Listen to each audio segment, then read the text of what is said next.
I don't need another, boring stands for nothing person when I need something, when I need my website built, when I need marketing ideas, when I need support in whatever it is that you do, when I need coaching, when I need therapy, when I need whatever. I don't need more of the echo chamber I already have. I need someone who stands for something, and I'm going to go look for that. Amen. Hallelujah.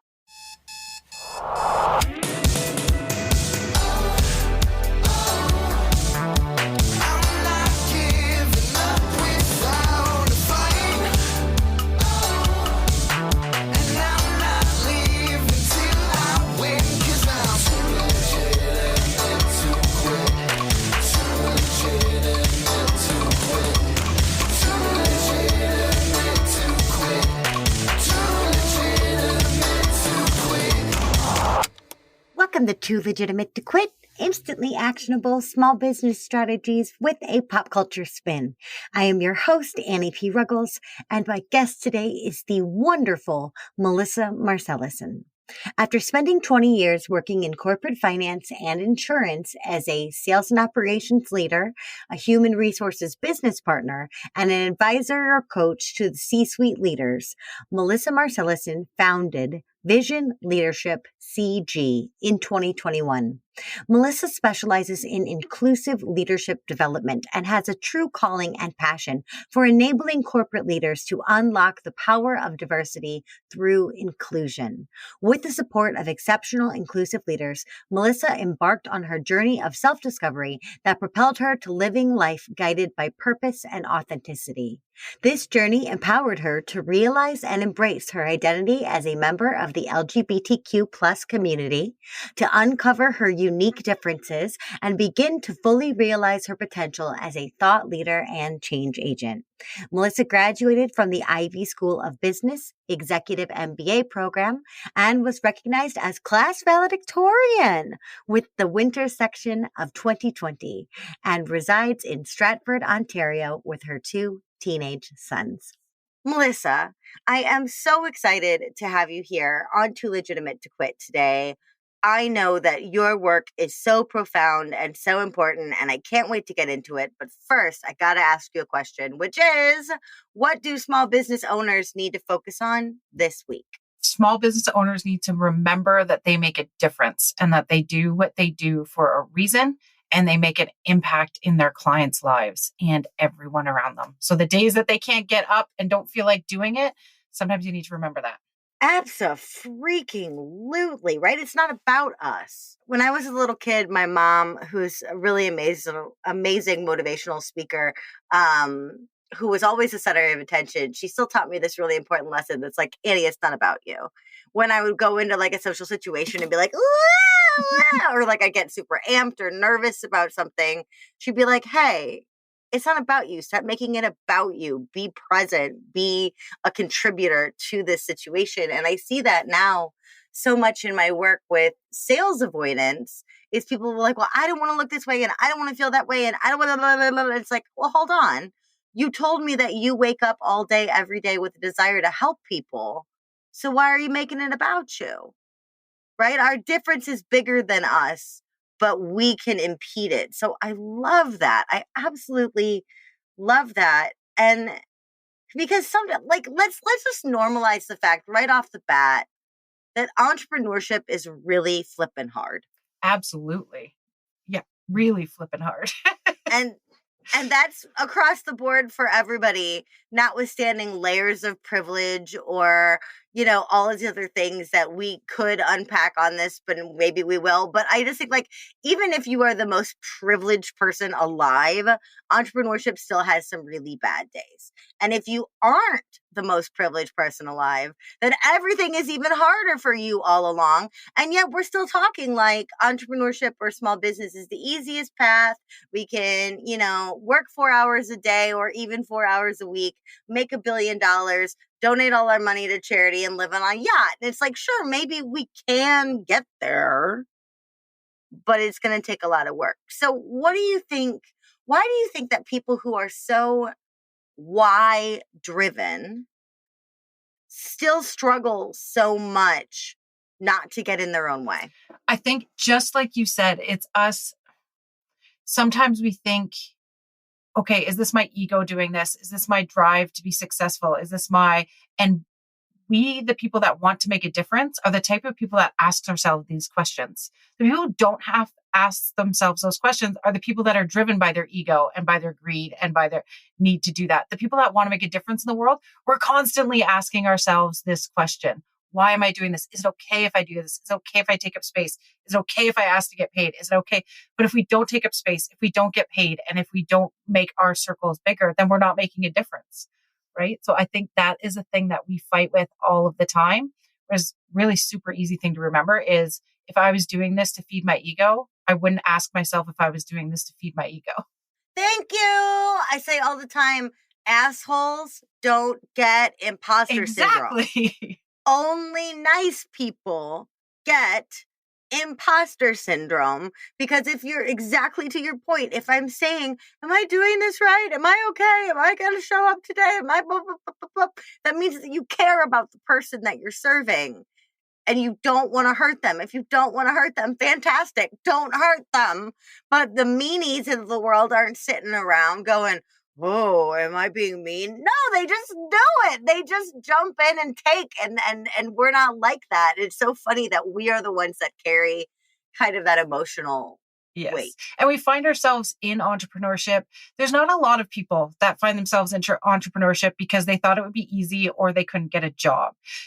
Right? No, it's because we didn't fit in that box, or we had something to offer where that, that corporate box, or that, kind of typical style didn't work for us, right? And we felt like we needed to make a difference and do things without someone going, you can't do it that way, and you can't do it that way, and you can't do it that way. But at the same time, then it makes us hard for us to bring it all the time. So it's like this.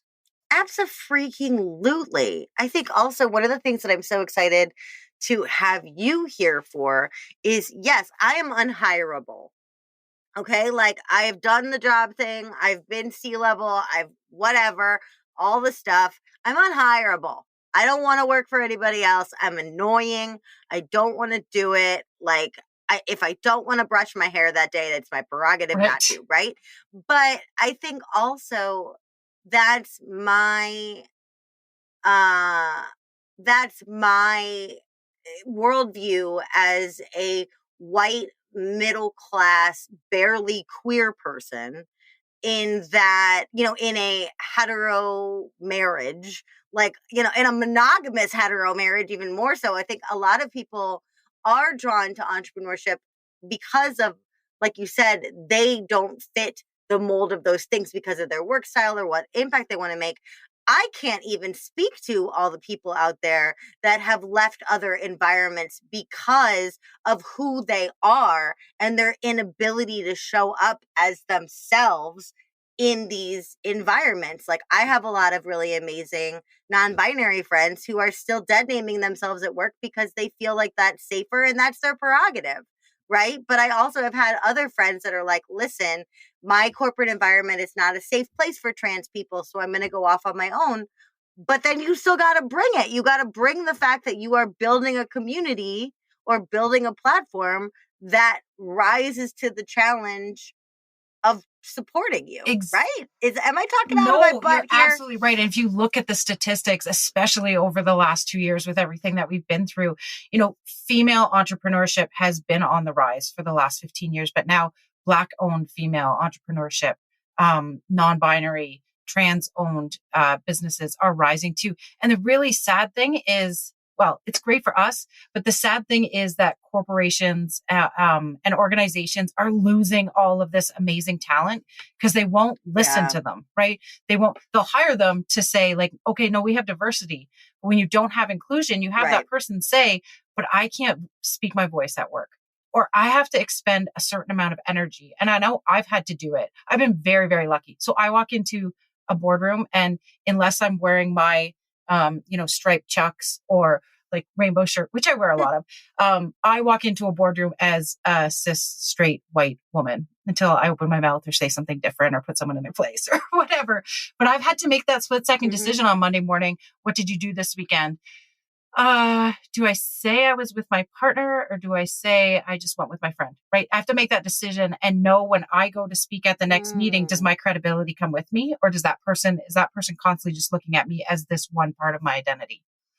But when you're in an environment where you can bring that, where you're celebrated for that, that's a whole thing you don't have to think about. And it is unbelievable the amount of energy that we spend at work trying to cover up who we are.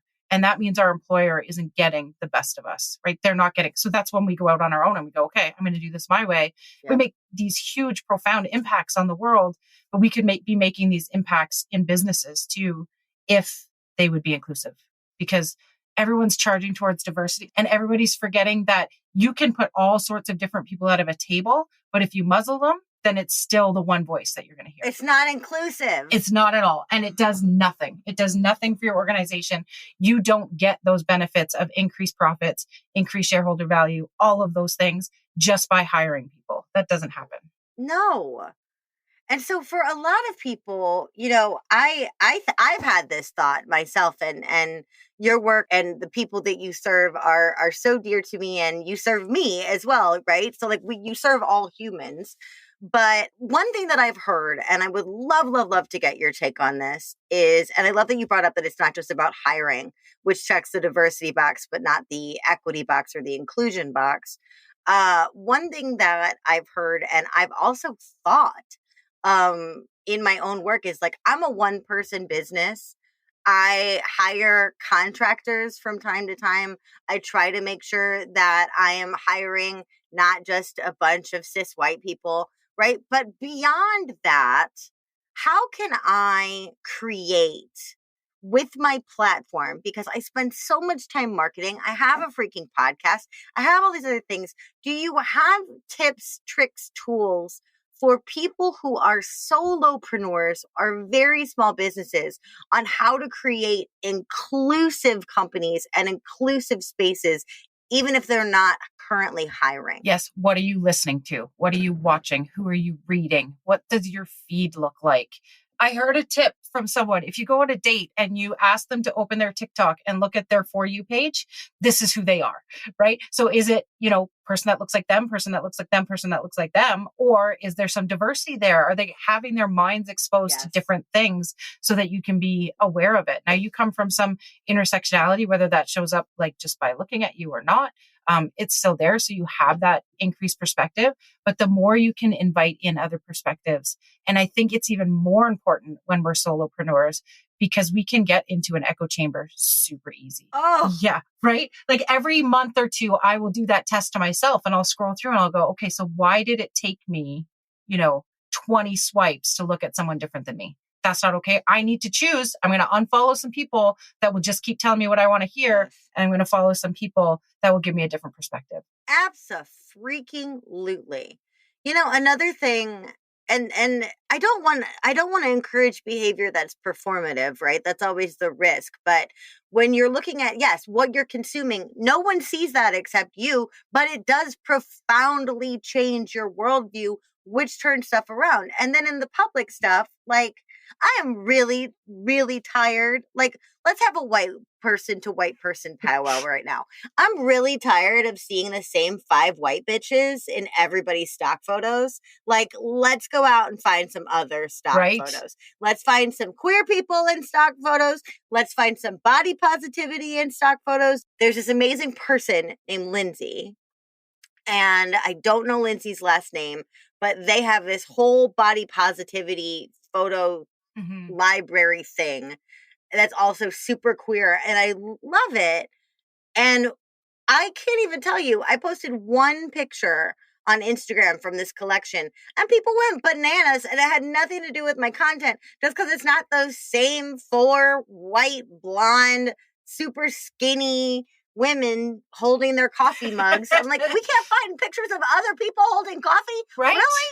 Right. But that is a way that also we're showing, if I, like you said, if I look at your TikTok For Yous and it's all freaking people that look exactly like you, that's a warning sign. If I go on your Instagram grid and I see a bunch of pictures of you and you happen to be white, that's fine. You're white. You're not, you can't change that. Please don't change Please that. don't. No Yeah. blackface, please.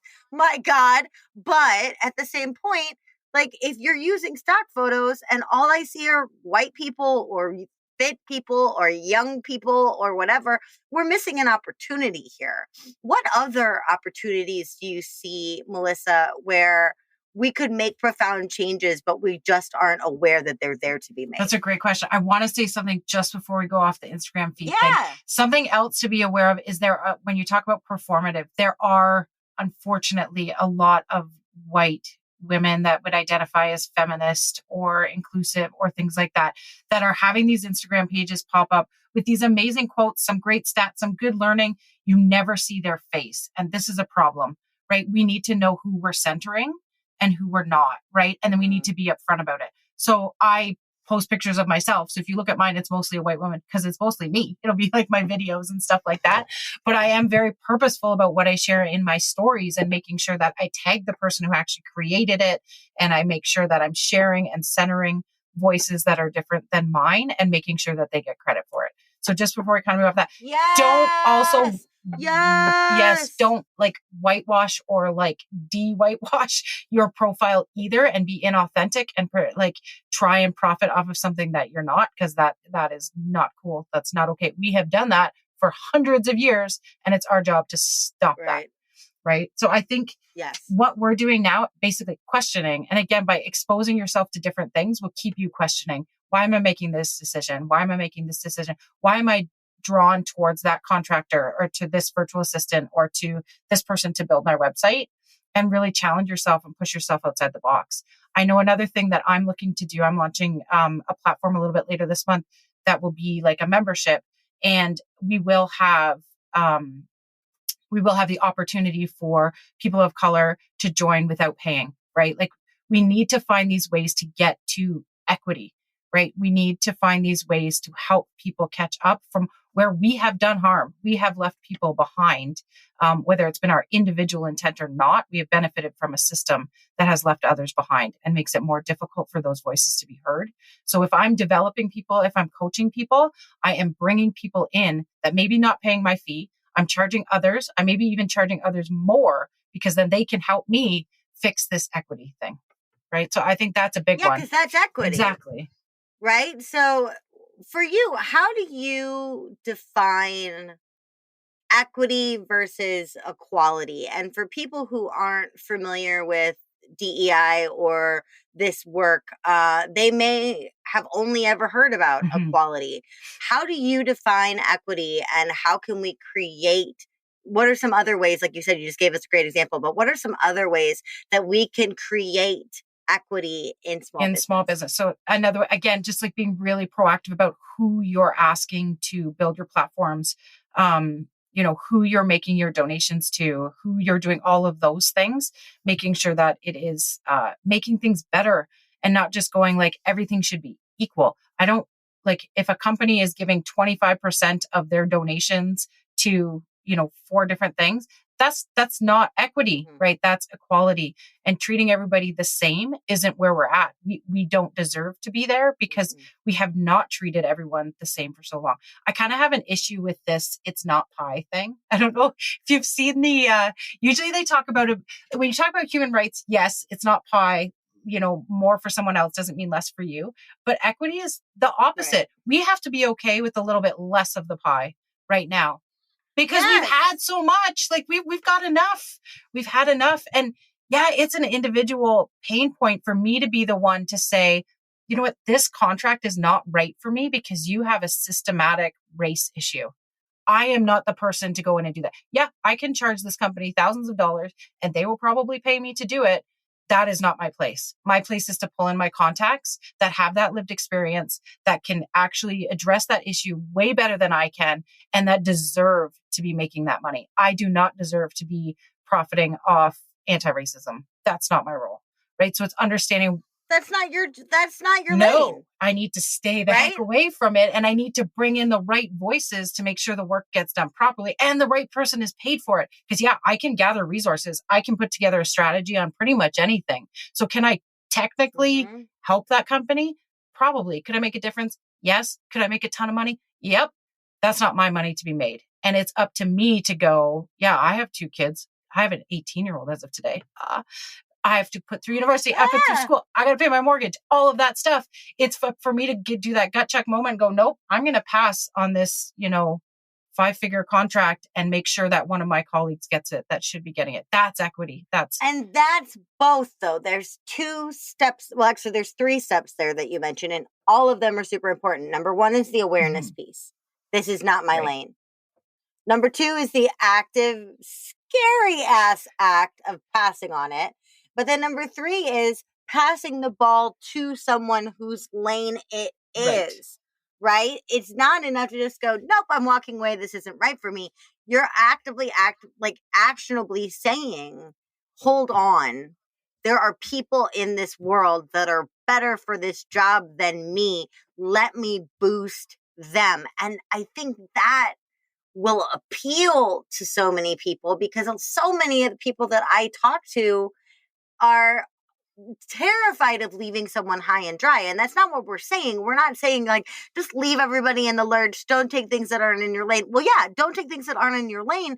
But I love having an arsenal of tools. I love having the Rolodex of the best people in the business. So when we stray beyond my lane, I know that I am bringing quality candidates to the table who will get the job done beautifully, who will treat the client fabulously, and who will solve the freaking problem. Exactly. Right? I'm not just going, nope, not me. Bye. And when we come from this place of loving what we do and really wanting to make a difference, that's actually pretty easy. It's not easy when you're going, okay, I usually plan in like how many mortgage payments I have left. So it's not easy when you're staring down like, okay, this is what I have. But when I do what I do because I want to do it, it's easy to share and to like want to give this to the place it belongs.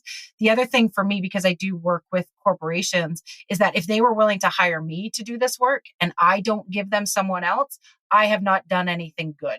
All I've done is then they'll go hire the next easy person that's in their Rolodex that looks like them, that is familiar, whatever, right? Whereas if I can say, this is the person you should hire. And if I have that relationship and that trust, it's my job to make sure that the right person gets that contract or that work. One of the main plagues of entrepreneurship, and we've touched on this a bit, but I really want to drill into this, if that's all right with you. One of the main plagues of entrepreneurial thinking is scarcity. It's just pure, like, it's not pie. Yes, I want to take less of the pie. How do we encourage people to change to thinking it's not saying you won't get any pie, it's just saying you'll get slightly less pie? How do we get around those really deep-seated, psychologically embedded, evolutionary things of me, me, me, me, me? How do we get around that? I think the first step is understanding that there is an abundance and there is more pie than you would ever need to keep you full and more than you could eat ever out there. And when you're doing these things because it's the right thing to do, because you really believe and because you want to make a difference, they come back to you. I have never sent a referral to someone who hasn't tried to send one back, right?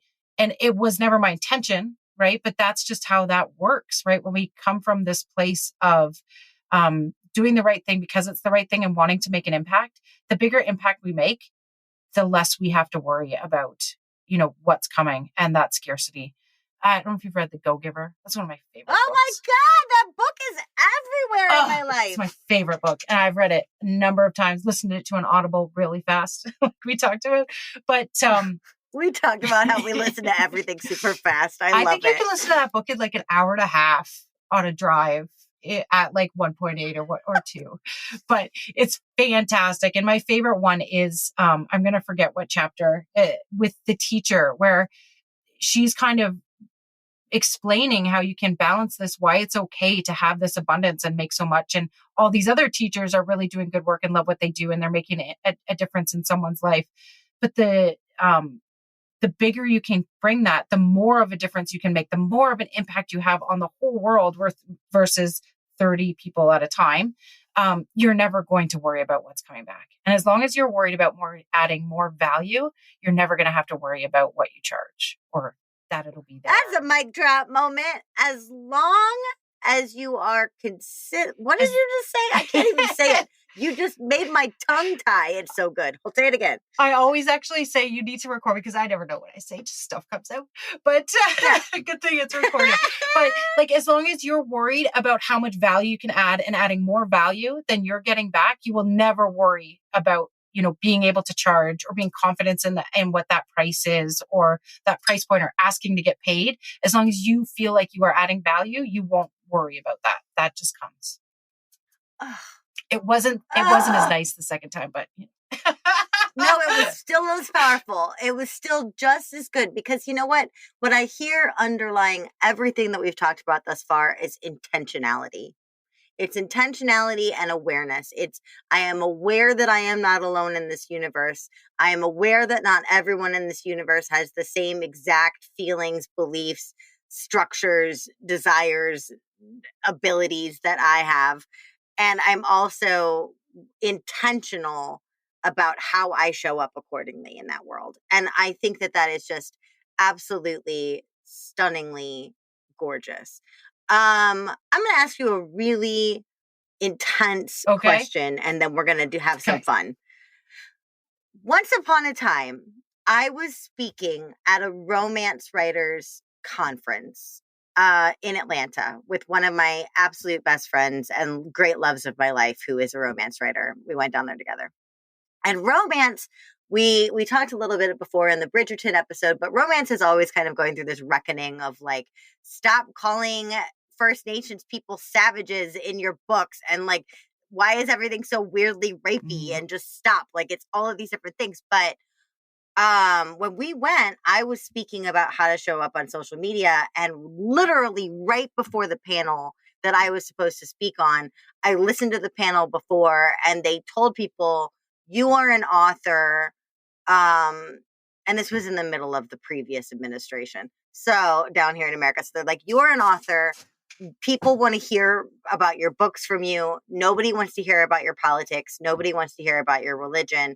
And I got really, really upset. And I kind of rewrote my entire speech in those final moments. And I had another guy on the panel with me, and I said to him, hey, I kind of feel like I need to bomb that last panel. How do you feel? And he's like, oh my God, thank you.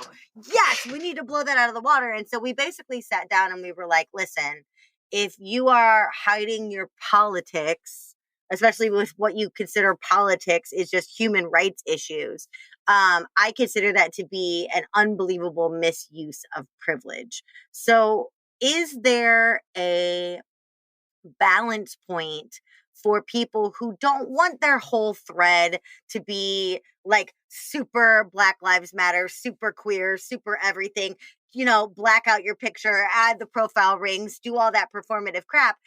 Is there a balance between that and also being like, this is my work profile, and therefore I will never comment on anything, even if something happens down the street from where I live to someone I love? How do we navigate that?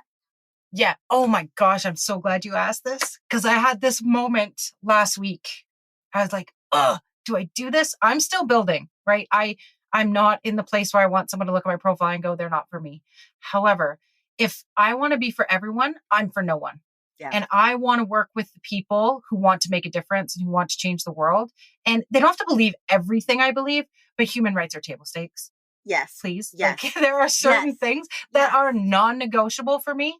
And even if I have a conversation on an intake and it's like, we have very different beliefs and it's not an open conversation with like an intelligent, back and forth debate, things like that, I'm out. Like, I need to figure out a different way to pay my bills next month, because that's not where I need to be. That's not where they're not going to change. Right.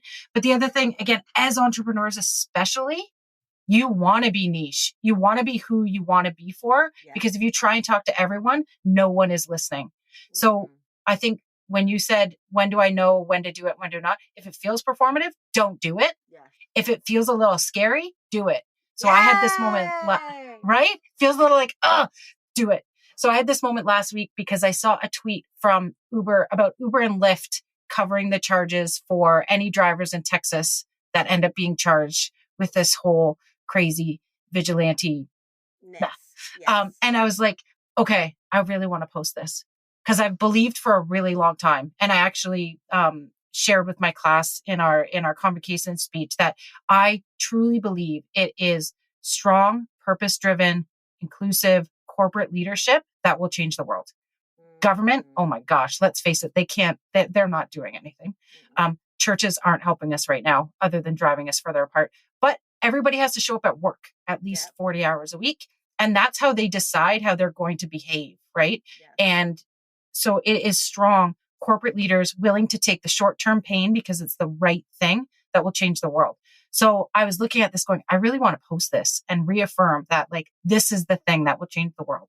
Uber and Lyft saying, yeah, go do the right thing and we got your back and we will pay for it. And if we take heat, if, we end up going out of business in some states, we're okay with that. That's what's going to change the world. And I was like, do I want, if no one's been on my page before and that's the first thing they see, what will happen? And then I was like, dum, you're asking people to do this. You are asking leaders to do this. You are a leader. Go do this. This feels so important and so right. We are asking people to show up. We have to show up. I completely agree. And it does make a really profound difference. You brought up Uber and Lyft. I haven't taken an Uber since they decided to break the taxi embargo at airports during Trump's Muslim ban. I haven't taken a Lyft since. An Uber since. I have taken many Lyfts. Because Lyft said to their drivers, we will compensate you if you just decide not to take airport fares. And I was like, that's what I want. You take the hit to do the right thing. All right. Total random curveball here. Listeners are like, yeah, we know what the curveball is, Annie. We read the title of the damn episode. Melissa, my dear, what on earth does any of this have to do with Anna Kendrick singing in a shower? And by that, I mean Pitch Perfect. So you hit on a soft spot for me because my son introduced me to these movies in 2017. And it was right at the time that I was getting, taking control back of my life. Long story to go there, but I was just kind of trying to figure my stuff out. And I was deciding that this is the college experience I would have had. And I will say that the movies did have something to do with me finally figuring out who I was supposed to be with and who I was not supposed to be with. So that's a separate soft spot. Yes, I found my gayness by watching Pitch Perfect, but that's a different soft spot. That's fantastic. But what does it have to do with inclusion? Okay, so you have this crazy group of misfits, horrible performers, can't get their crap together to save their lives. And you've got this leader who is a control freak and who is, blonde hair, tall, skinny, like the one that she thinks everybody else should be like and wants to only do things her way. And when they do that, they fail. And then she says, no, we have to do it more my way. And then they fail again.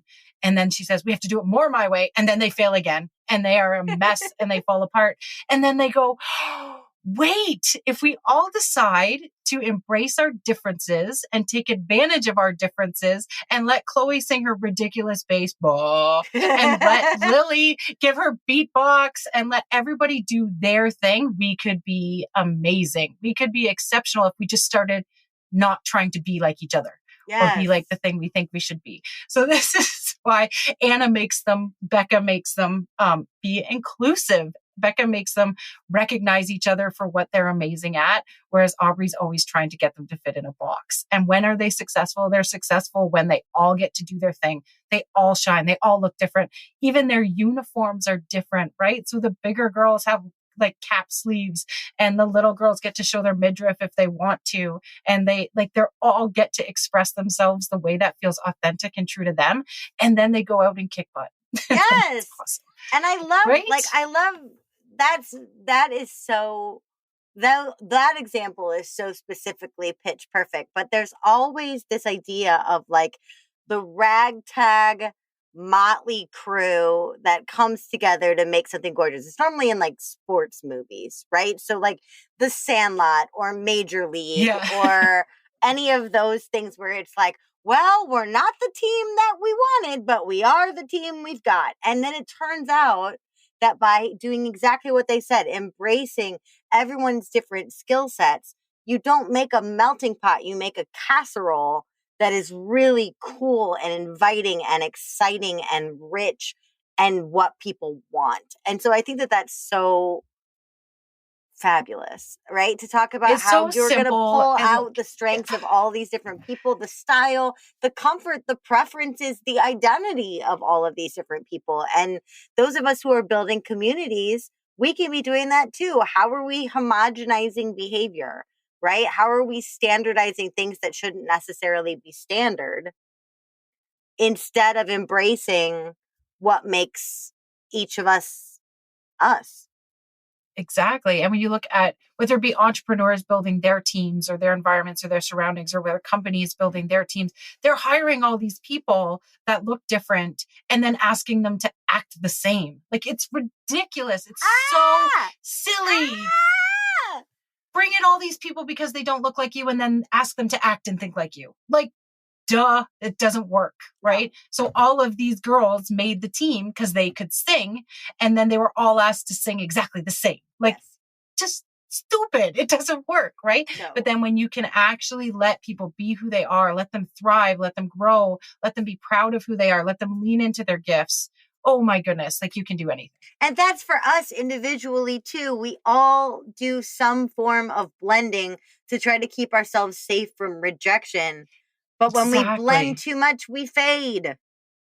Yep. It's exactly what we're talking about with the social media. Like, what do I and don't I post? You don't post any of that. You don't matter. Like, it doesn't, like, then you just look like everybody else. And who the heck cares? I don't need another, boring stands for nothing person when I need something, when I need my website built, when I need marketing ideas, when I need support in whatever it is that you do, when I need coaching, when I need therapy, when I need whatever. I don't need more of the echo chamber I already have. I need someone who stands for something, and I'm going to go look for that. Amen. Hallelujah. Let's all go and look for that. In fact, that might turn into this week's homework. We'll see in a couple of seconds here. But all right. So I have another question for you, and I already know the answer, but it's okay. I'll just suspend. No one needs to know. I already know the answer. I brought up the very first scene of Pitch Perfect 1. Because now there's Pitch Perfect 52, which is Her Royal Highness Anna Kendrick singing in the shower. Now, I know you have a personal anthem song. I do. So, Melissa, if I come upon you and totally invade your personal space in a college dorm shower, what song are you probably singing? I'm definitely going to be singing Machine by Imagine Dragons. And you will see me with these on before any keynote, any workshop, any whatever. And you will hear it because it will be so loud. Tell me why. So Machine by Imagine Dragons, the anthem goes, I'm not scared of the beast in the belly. Fill my cup with endless ambition. I'm going to paint this town with my very own vision.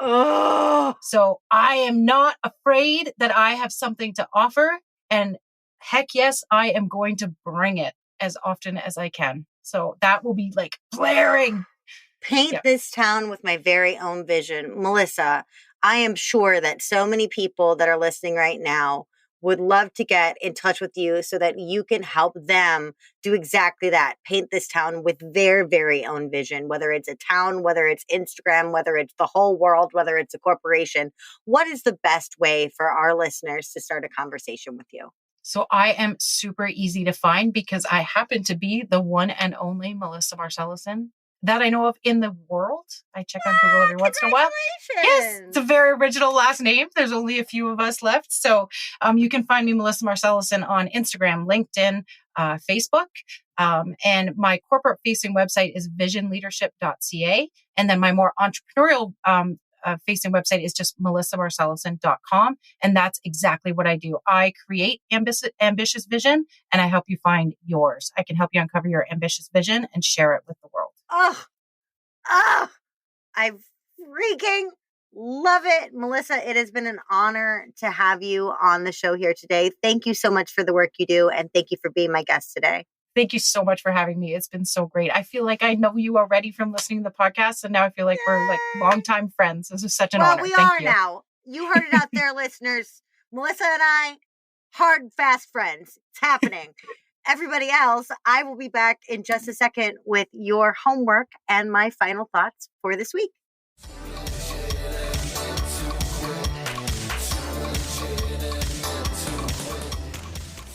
Well, hey there, listeners. To be honest, I really struggled with today's homework. Now, I tell people what to do day in and day out, and I flippin' love it. I boss folks around with confidence because in those situations, I know that I've walked the path they trod now. I've been there. But here's the kicker. When it comes to 93% of diversity and inclusion situations, I simply have not been there. I can't imagine the kind of discrimination, limitation, or fear many of you deal with on a daily basis. So giving homework this week just doesn't feel quite right. So instead, this week, I'd love to ask you for a favor. Go take up space. Get on your soapbox, stand up for something or someone, especially stand up for yourself. Bust a myth, post a frickin' selfie, turn your camera on, go on Facebook frickin' live. You don't have to get loud, just louder. You don't have to be pushy, just bolder. And as your bravery and volume increase simultaneously, pay close attention to who is still lurking in the shadows. Probably shadows not of their own making. Who is unseen? And how can you help them? How can you coax them out with your own brilliant beacon?